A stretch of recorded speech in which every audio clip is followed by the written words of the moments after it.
Tena mila feovany zay ry tompo raitsy tompo ka fafaoreo adisona dia diovoko ny fo raha tsisy anao zay dia manaonao foana misoso dia mifoka zay ny tena andaniko taona ka tianay tokoa raha ianao nitaridalana anoro an'izay tsara ary anampitoro lalana satria tia zanakao le tsy mety ho endry ditra be dia be ka tiako zay raha endry ka omeo fifaliana esory ny akivina ianao mampitraka amina anaty fahoriana mila anao tanteraka zay fa mijala ampio zay mahiovaka asitrano re marary esory anaty fatofatotra sy fijaliana hoendray andro any tombo mbola izy fifaliana ka isinda ny akivina ary ofinaritra dia ny aty an-taniko tahaka ny any an-danitra vonjeo ray vonjeo fa mila anao zay fampitoreo valio ray valio fa mila anao zay anio vonjeo ray vonjeo fa mila anao zay fampitoreo valio ray valio fa mila anao zay anio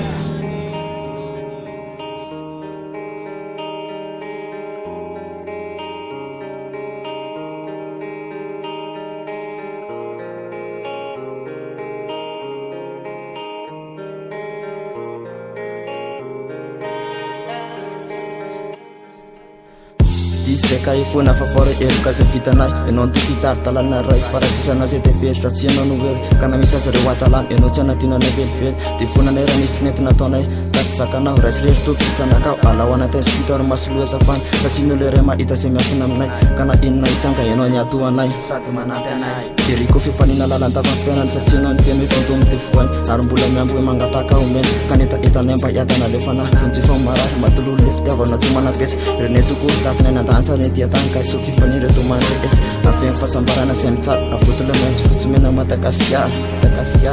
sy ka zao solo tena nykasy toa marary vonjeo ray vonjeo fa mila anao zay fampitoreo valio ray valio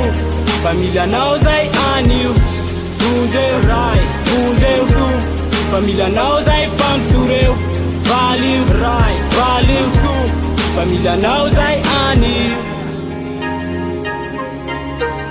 mba megavy zay mba vali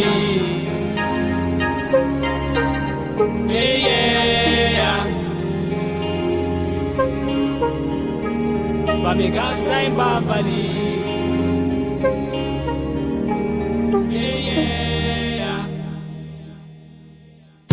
vonjeo ray vonjeo fa mila anao zay fampitoreo valio ray valio fa mila anao zay anio